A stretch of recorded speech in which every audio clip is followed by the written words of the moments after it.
Alhamdulillah, Rabbil Alamin. Nous poursuivons avec notre série questions-réponses. Wabillahi tawfiq. La question qui revient assez souvent, est-ce que c'est autorisé d'embrasser son époux ou son épouse ou de se caresser pendant les journées du jeûne du Ramadan? Bien sûr, à l'unanimité des savants, celui qui veut embrasser son époux, son épouse ou avoir des rapports intimes avec son époux, son épouse, les soirées du Ramadan, c'est-à-dire après que la journée de jeûne soit terminée, cela est totalement autorisé, bien sûr.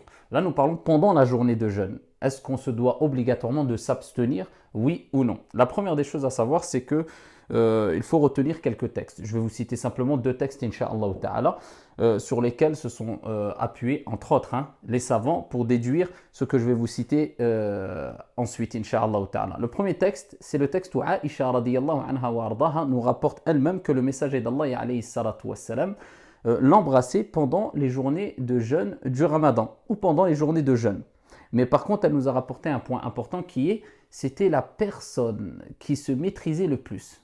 Voilà ce qu'elle nous a rapporté Aïcha radiyallahu anha wa ardaha à la suite de ce texte. C'était la personne, le prophète Mohammed alayhi salatu wassalam, qui se maîtrisait le plus, c'est-à-dire qui maîtrisait ses désirs sexuels le plus. On a un autre texte rapporté par Al-Bukhari ou Muslim fi Sahihayn, où Allah tabaraka wa ta'ala, notre Seigneur, a dit dans un hadith divin, il s'abstient, c'est-à-dire le serviteur s'abstient de désirs sexuels ainsi que de nourriture et de boissons pour moi. Donc il est demandé de s'abstenir des désirs sexuels, de la nourriture et de la boisson pour Allah tabaraka wa ta'ala pendant les journées de jeûne, bien sûr. De là, les savants ont déduit plusieurs points, et entre autres les savants dans l'école de l'imam Malik rahimahullah ta'ala. Le premier point ou le premier cas, la personne qui est amenée à embrasser son époux ou son épouse ici pendant la journée de jeûne sans aucun désir mais par habitude. Cela est totalement bien sûr autorisé même pendant les journées de jeûne du Ramadan. Le deuxième cas, la personne qui est amenée à embrasser son époux ou son épouse ou caresser son époux ou son épouse avec désir. Là, à ce moment-là, le jugement est que c'est makrouh, mais ce n'est pas haram. C'est-à-dire que c'est déconseillé, par prudence, il faut éviter, mais ce n'est pas illicite. Ça veut dire que celui qui embrasse son époux, son épouse, même avec désir, pendant la journée de jeûne, eh bien, son jeûne est toujours valable. Mais c'est déconseillé par crainte ici que cela provoque un écoulement de liquide qu'on appelle al-madhi ou bien al-mani, le sperme ou bien liquide préséminal. On en parlera, Inch'Allah ta'ala. Donc, à la base, c'est déconseillé, mais ce n'est pas interdit. Le troisième cas, c'est celui qui sait pertinemment, à coup sûr, que si il est amené à embrasser son époux ou son épouse, ou à se caresser avec désir, cela va provoquer le liquide al-madhi ou bien al-mani. Donc, la sortie du liquide qui est préséminal, al-madhi, ou bien du sperme, ou bien que cela va provoquer ici le fait qu'ils vont avoir des rapports intimes ensemble. Donc, à ce moment-là, ça devient interdit. Pourquoi? Car toute chose permise en islam qui mène à coup sûr vers une chose illicite, eh bien la chose permise à la base devient illicite. Donc par précaution, bien sûr, il faut abandonner cet acte-là.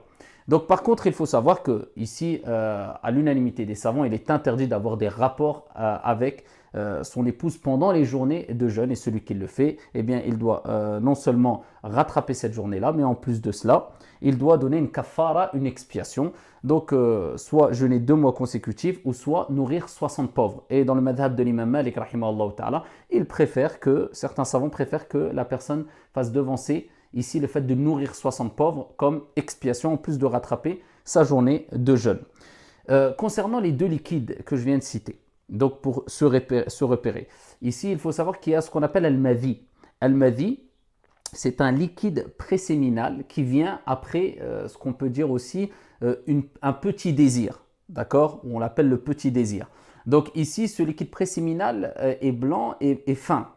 Celui-là c'est pas du tout le sperme. Ça, c'est un liquide qui vient après avoir eu des désirs ou embrassé, ou alors après avoir eu des caresses, etc., ou des préliminaires. Eh bien, à ce moment-là, il y a quelquefois un liquide qui sort. Ça, ce n'est pas le sperme, c'est pas al-mani, c'est al-madhi. Ce liquide-là, dans l'école de l'imam Malik rahimahullah ta'ala, et même dans l'école de l'imam Ahmad rahimahullah ta'ala, eh bien, provoque l'annulation de la journée de jeûne.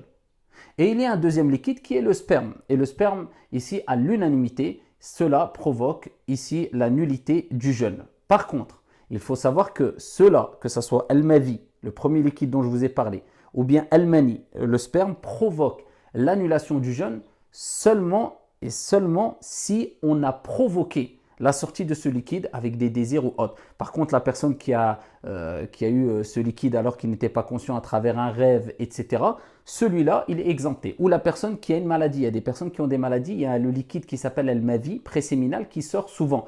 Celui-là aussi, il est excusé, pardonné. Mais celui qui provoque à travers des désirs, à travers le fait d'embrasser son épouse, etc., la sortie d'un de ces liquides, eh bien, à ce moment-là, son jeûne est annulé. Si c'est el mani, le sperme, son jeûne est annulé et il doit une compensation, une kafara, donc une expiation plutôt, afouane. Ici, c'est ce que je vous ai cité tout à l'heure. Mais par contre, si c'est le mavi, le liquide préséminal qui sort lors des préliminaires, etc., il ne doit pas de compensation ou d'expiation, afouane, mais il doit simplement ici rattraper sa journée de jeûne. Et d'autres savants ont considéré que, comme dans l'école de l'imam al-Shafi'i, et d'autres ont considéré que al-mavi, le liquide préséminal, n'annulait pas le jeûne. Donc ici dans l'école de l'imam Malik, il considère que al-mavi ou al-mani annulait le jeûne. Et que al-mani, c'est-à-dire le sperme, demandait une expiation si on a provoqué la sortie de l'mani du sperme. Et al-mavi, ce qui vient lors des préliminaires ou alors lors de certaines pensées, etc., eh bien, demander le fait de rattraper la journée de jeûne, mais pas de donner d'expiation. Donc, هذا هو والله تعالى أعلى وأعلم وأحكم والحمد لله رب العالمين.